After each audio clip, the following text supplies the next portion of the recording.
తాకట్లో ఉన్న మీ బంగారాన్ని విడిపించి ఆ రోజు ఆన్లైన్ రేటుకి కొంటాం. Sharma gold company. Hi hello, welcome to Suman TV. నేను మీ పవన్ని.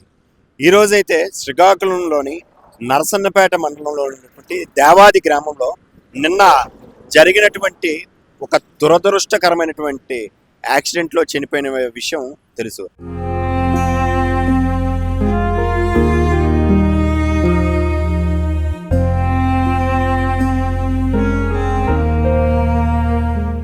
అయితే ఒక పేద కుటుంబానికి చెందినటువంటి వ్యక్తి నిన్న ఆగి ఉన్న లారీని గుద్దుకొని చనిపోవడం అయితే జరిగింది.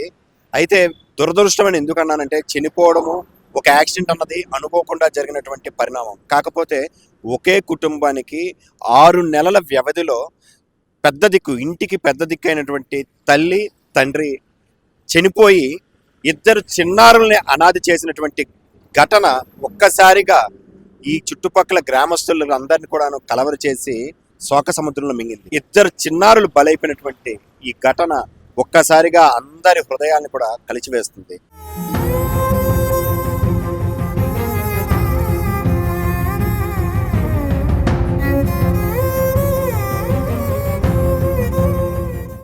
ఇక్కడ అంటే ఒక 6 నెలల క్రితం పిల్లల యొక్క తల్లి అనారోగ్యంతో క్యాన్సర్తో బాధపడుతూ చనిపోయిందనమాట. అయితే తన ఆరోగ్యాన్ని బాగు చేయడం కోసం ఆ తండ్రి ఒక చిన్న టైర్ కట్టు అంటే పంచర్ షాపుని నిర్వహిస్తూ ఆ పంచర్ షాప్ ద్వారా వచ్చినటువంటి డబ్బులతో జీవనాన్ని సాగిస్తున్నటువంటి తండ్రి తన భార్యని ఎలాగైనా బ్రతికించుకోవాలనుకుంటూ చేసినటువంటి తపనతో తనకున్న ఒకే ఒక ఆధారం ఒక ఇల్లు. ఆ ఇల్లును కూడా అమ్మేసి వచ్చిన నగదుతో తన భార్యని ట్రీట్మెంట్ కోసం అయితే మొత్తం ఖర్చు చేయడం అయితే జరిగింది. అయితే దురదృష్టవశాత్తు 6 నెలల క్రితం తన భార్య చనిపోయింది. సో చనిపోయిన భార్యతో ఆయన బాధపడుతూ తన పిల్లలకి తనే తల్లి తనే తండ్రి అయి తనని పెంచుకునే బాధ్యత తన భుజాల మీద వేసుకుంటూ తన వృత్తిపరంగా పంచర్ షాప్ నడుపుతూ తన పిల్లల్ని మొత్తం వంట వార్పు అన్ని చేసుకొని ఆ పిల్లల్ని స్కూల్కి పంపించి ఆలనా పాలనా చూసుకున్న తండ్రి నిన్న రాత్రి పిల్లలకి టిఫిన్ తీసుకొస్తానంటూ ఈ జంక్షన్కి అయితే వచ్చారు. ఇక్కడ ఉన్నటువంటి మడపం జంక్షన్ అంటారు. ఈ మడపం జంక్షన్లో ఇక్కడ దొరుకుతుంది టిఫిన్స్ అంటూ అంటే రాత్రిపూట 9 పిల్లలకి టిఫిన్ తీసుకోవడానికి వచ్చినటువంటి తండ్రి తిరిగి ప్రాణాలతో వెళ్ళలేకపోయారు. ఇక్కడ ఆగి ఉన్న లారీని గుద్ది హఠాత్తుగా చనిపోయిన పరిస్థితి అయితే జరిగింది. ఈ పరిస్థితుల్లో ఒక్కసారిగా గ్రామస్తులు అందరిని కూడా కలవరపరిచింది. ఆ చిన్నారులను చూసి అసలు ఆ పరిస్థితి ఏంటి, చిన్నారులు పడుతున్న బాధలేంటి, ఈరోజు ఆ చిన్నారులకి దిక్కెవరు ఒక్కసారి చూద్దాం. యావాది దగ్గర నిన్న జరిగినటువంటి లారీ యాక్సిడెంట్లో ఒక వ్యక్తి అయితే మరణించారు. ఆ మరణించిన వ్యక్తి తీరా చూస్తే ఈ ఊర్లోకి వచ్చిన తర్వాత ఊరు మొత్తం శోక సముద్రంతో మునిగిపోయింది. కారణం ఏంటంటే ఆయన భార్య 5 నెలల క్రితమే చనిపోయింది. 2 చిన్నారులు మాత్రం ఉన్నారు, వాళ్ళకి 2 పిల్లలు. ఆ చిన్నారులకి తనే తల్లి తనే తండ్రి అయ్యి తన లాలనా పాలన చూసుకుంటున్నట్టు తండ్రి నిన్న టిఫిన్ తీసుకొని వస్తాను అంటూ బయలుదేరి వస్తున్న మార్గ మధ్యంలో లారీ ప్రమాదంలో అయితే చనిపోయారు.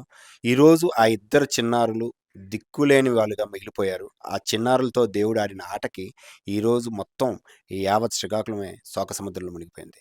ఒకసారి ఆ కుటుంబాన్ని అయితే చూద్దాం, ఆ కుటుంబంతో మాట్లాడే ప్రయత్నం చేద్దాం. మరి నిన్న మీ అల్లుడు ఎలాగా చనిపోయారు? అదే టిఫిన్కి ఎక్కడికి వెళ్ళి యాక్సిడెంట్ అయిపోయింది. మీరేమవుతారు? నేను అలా అత్త. పిల్లలు ఇప్పుడు మీ దగ్గర? ఆ పిల్లడికి కూడా తల్లిదండ్రులు ఎవరు లేరు నాయన, మేమే తల్లిదండ్రులు. ఆయన కూడా తల్లిదండ్రులు? ఆవిడకి తల్లిదండ్రులు ఎవ్వరు లేరు, అతను కూడా ఎవ్వరు లేరు. ఇప్పుడు ఆ పిల్లలు ఏ వయసులో అయితే ఉన్నారో అత్త మామ చచ్చిపోయారు. ఆ పిల్లడు స్వతంత్రంగా వేరే వాళ్ళ ఇంటి దగ్గర పని చేసుకొని బతికాడు. ఈ కార్లు, ఆటో, లారీలు, టైర్లు ఉంటాయి కదా, ఆ వర్క్ ఆ పని చేసిన వాళ్ళ ఇంటి దగ్గరే నేర్చుకొని కొంచెం స్వతంత్రంగా బతుక్కున్నాడు. పిల్లడు కష్టపడిన పిల్లడు తల్లి తండ్రి మనమే పెంచుదామా అని చెప్పేసి ఇలా పిల్లనిచ్చి పెళ్లి చేశారు.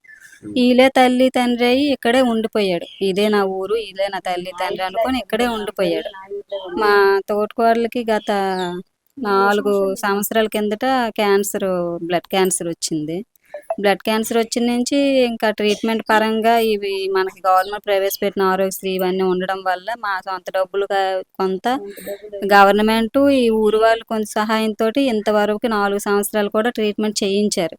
మొన్న 5వ నెలలో మొన్న 1వ నెల వరకు కూడా ట్రీట్మెంట్ జరుగుతూనే ఉన్నది ఇంకా. ఆ క్రమంలోనే అక్కడే హాస్పిటల్‌లోనే మన వైజాగ్ మెడికవర్‌లోనే చనిపోయింది. ఇల్లు కూడా అమ్మేశాడు. ఆ అమ్మాయి దీనికోసం తనకి డబ్బులన్నీ పెట్టేసినాడు. పెట్టేసిన తర్వాత నేను ఇంకెక్కడ తెస్తాననేసి డబ్బులు ఇల్లు అమ్మేసినాడు. ఆ ఇల్లు అమ్మేసి కరెక్ట్‌గా 16 రోజులు ఉన్నాం. 16 రోజులకి 5 లక్షలు అయ్యింది. 16 రోజులు 16 రోజులకి 5 లక్షలు అయ్యింది. ఆడితోటి ఆ పిల్ల లేదు. మరి ఎటు ఇదవలేకపోయినాం. మేము పేదోళ్ళమే. మేము కూలాడితే కొండాలి. మేము కూడా పైసా పెట్టాము. ఆ పిల్లడు ఎక్కడ లేని డబ్బు 8 లక్షలు అప్పు ఉంది ఆ పిల్లడికి. ఎక్కడ లేని డబ్బల్లా పెట్టేసి ఇల్లు కూడా పెట్టాను, కానీ నాకు పిల్ల దాకలేదు. నా పిల్లలకై ఇక నా భగవంతుడు ఏ జాబ్ ఇస్తాడు. నుంచి ఇంకా గట్టెక్కక ముందే తండ్రి కూడా పిల్లలకి దూరం అయిపోయారు. పిల్లలు 2 ఆడపిల్లలేనండి. ఇద్దరికి కూడా ఇంకా మా అమ్మ నాన్న చనిపోయారనే షాక్ లో నుంచి ఇంకా వాళ్ళు బయటకు రాలేదు. అసలు ఇది ఏటో జరుగుతుందో కూడా వాళ్ళకి అర్థం అవడం లేదు. ఇంక పెద్దయ్య కొద్ది తెలిసిందే గాని ఏడ్చింది, కానీ చిన్నదయ్య అయితే అది ఏటవుతుందో తెలియక ఏదో వీళ్ళందరూ వచ్చారు మా నాన్నకి బాగలేదని ఒక దీనిలోనే ఉన్నది తప్పించి చనిపోయిన ఒక మైండ్ లో తనకి ఇంకా ఏర్పడలేదు. ఇంకా ఆ షాక్ లో నుంచి అది బయటకు రాలేదు. ఇంకా మాట్లాడుతుందే కానీ వీళ్ళు వచ్చారు మా నాన్నకి బాగలేదు హాస్పిటల్లో ఉన్నాడనేసి అనుకుంటుంది. అది చనిపోయాడనేసి ఆలోచనలు అనేది పిల్లలకి ఇంకా పూర్తి మైండ్లోకి కూడా ఇంకా వెళ్ళలేదు. అలాంటి పిల్లల్ని వదిలేసి వెళ్ళిపోయారు. ఉదయం న్యూస్లో చూసే గవర్నమెంట్ వాళ్ళు ఏమైనా సహాయం చేస్తారేమో అనేసి అనుకుంటున్నామండి. మీ ద్వారా ఏమైనా అక్కడ వరకు వెళ్తే మాకేమైనా ఆర్థిక పరంగా పిల్లలకి మేమున్నామని ప్రభుత్వం ఏమైనా సహాయం చేస్తుందేమో అనేసి ఆశపడుతున్నాం. ఎందుకంటే మాకు వెనక ముందు ఏం లేదు, పిల్లలకి ఏం లేదు. అందరము కష్టపడి బతుకున్న వాళ్ళమే. ఆడపిల్లల్ని పెంచాలి చెయ్యాలి అంటే ఎవరి మీద పడియాలి అనేసి కాదు, ఎవరో చూస్తారని గట్రా వీళ్ళకి అనలేదు. కానీ ఏమో మానవత్వంతో ఎంతో కొంత ప్రభుత్వం అయినా చుట్టుపక్కలైనా ఎవరైనా కొంత సహాయం చేస్తారని మా ప్రయత్నం ఇది మీరు వరకు తీసుకొచ్చి. బండి కృష్ణ అనే వ్యక్తి నిన్న హఠాత్తుగా అనుకోని పరిస్థితుల్లో పిల్లలకి టిఫిన్ తీసుకొస్తానని బయలుదేరిన వ్యక్తి లారీ ఢీకొని మరణించిన వార్త. అయితే ఇక్కడికి వచ్చిన తర్వాత ఇంకా గుండెని కలచివేసిన వార్త ఏంటంటే, తనకు కూడాను బండి కృష్ణకు కూడాను తల్లిదండ్రులు తన చిన్నప్పుడే చనిపోతే ఈరోజు అత్తామామలుగా ఉన్నటువంటి వీళ్ళే తల్లిదండ్రులుగా ఆ పిల్లని కూడా పెంచి తన కూతురికే ఇచ్చి వివాహం చేశారు. నా దగ్గరే పెరిగిన కొడుకు లాంటోడు నా అల్లుడుగా ఉంటాడు, నా పిల్లకి నాతో పాటు ఉంటారని చెప్పి ఆ వ్యక్తికి చేరదీసినటువంటి వ్యక్తిని ఈరోజు అంటే అంగరంగంగా పెళ్లి చేసి అన్నీ చేస్తే అదే వ్యక్తి కృష్ణ కూడాను తన భార్యకి క్యాన్సర్ వచ్చి బ్లడ్ క్యాన్సర్ ద్వారా బాధపడుతానని తెలిసి తనకున్న సాయశక్తులో ఉన్నటువంటి తనకున్న ఒక ఇల్లును కూడాను అమ్ముకొని 8 లక్షల రూపాయల వరకు చేసి ప్రభుత్వం అందించినటువంటి సహకారంతో కానీ గ్రామస్తులు అందించినటువంటి సహాయంతో కూడాను వాటి వరకు నెట్టుకొచ్చిన ఆఖరికి తన భార్య ప్రాణాలను అయితే కాపాడుకోలేకపోయాడు.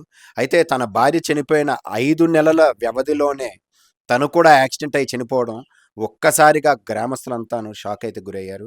అయితే చూస్తే చిన్న పిల్లలు తనకి ఏం జరిగిందో, తన తల్లి ఏమైందో, తండ్రి ఏమయ్యారో, చనిపోయారు అని వార్త తెలియక వాళ్ళు ఇంకా ఆడుకుంటూ తన తండ్రి హాస్పిటల్లో ఉన్నాడు, బాలేదు, వచ్చిన వాళ్ళంతా తన తండ్రిని పరామర్శించడానికి అనుకుంటున్నారు తప్ప తన తల్లిదండ్రులు అందని లోకానికి వెళ్ళిపోయారు.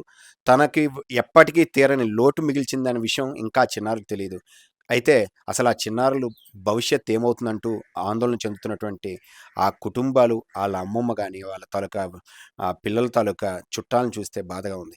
అయితే ప్రభుత్వం ఏదైనా సరే పిల్లల భవిష్యత్తు గురించి ఏదైనా ఒక దారి చూపిస్తారని ఆ కుటుంబం ఎదురైతే చూస్తుంది.